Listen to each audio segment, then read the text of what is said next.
I'm Steve Toombs and I'm Professor of Criminology at the Open University. The two banners I focus on today relate to one aspect of the struggle for justice for the victims of the 1989 Hillsborough Disaster. Both banners were made as part of the campaign against the lies printed by the Sun newspaper about this tragedy. This newspaper was very closely associated with the Conservative government at the time, and in particular its Prime Minister, Margaret Thatcher. 4 days after the disaster on 19th of April 1989, underneath a banner headline, "The Truth," half of the Sun's front page was given over to 3 bullet-pointed claims. Some fans picked pockets of victims. Some fans urinated on the brave cops. Some fans beat up PC, giving Kiss of Life. "Don't buy the Sun," reads the first banner. Perhaps that's a question as to whether we can call these mass-produced, easily transportable and disposable sheets of red and white A3 paper banners at all. But they were definitely a significant part of a popular protest movement. Like other banners in history, they were made cheaply, so they could be numerous and widely used. Fitting competition, perhaps, for a newspaper with mass circulation. And clearly a great deal of thought has gone into them. At the top of the first is a reproduction of the Sun's own masthead, this version dripping in blood. Below that, we're reminded of the truth we know, as opposed to that claimed by the Sun, that 96 people died at Hillsborough on the 15th of April 1989. This is stark, it's clear, there's no room for misunderstanding. What then follows is a call to action, a call to political action, a boycott of a company's product. "Don't buy the Sun" is the demand. Below that demand are 3 symbols of the Hillsborough Justice campaign, each based upon a flame, indicating that the fight for justice burns strongly.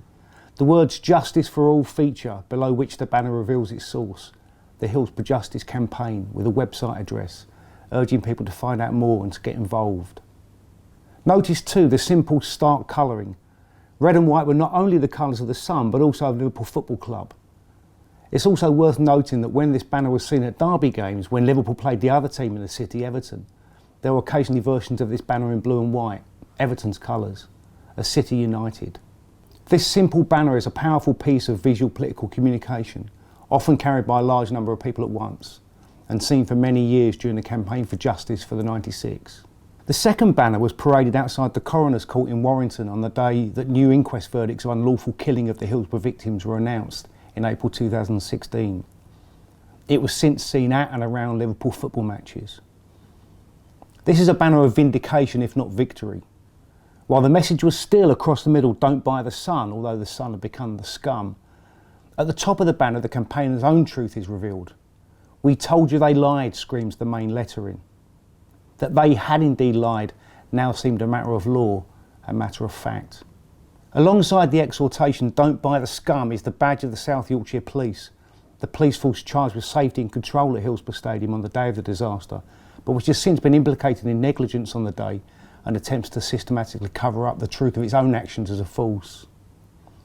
And underneath "Don't buy the scum" you can see again red lettering spelling out "Justice for the 96", bookended by the Hillsborough Justice campaign's burning flame symbolism. In quality, in material, in time taken to produce, its durability, this is clearly a very different kind of banner to the A3 poster style banner we discussed earlier. But both types of banner share similarities. Both rely on a stark, uncluttered format, not dissimilar to a newspaper front page or newsstand. Both use masthead style lettering which mimics that of the Sun newspaper itself. And both adopt the newspaper's colours, red on white, also those of Liverpool Football Club. These features make both of these excellent forms of visual political communication. They're clear and simple in their meaning. Their content's virtually unmissable, and it resonates to anyone likely to be looking at them. That's looking at them from perhaps inside the ground itself, in a city, town, train or motorway as they pass to and from the match, or indeed as part of TV audiences of tens if not hundreds of millions across the world who would see games involving Liverpool Football Club. They were both part of a long-running campaign which saw ordinary men and women take on the powerful, the police, the government, and what was at the time a mass circulation newspaper, The Sun. It was a campaign that was ultimately successful.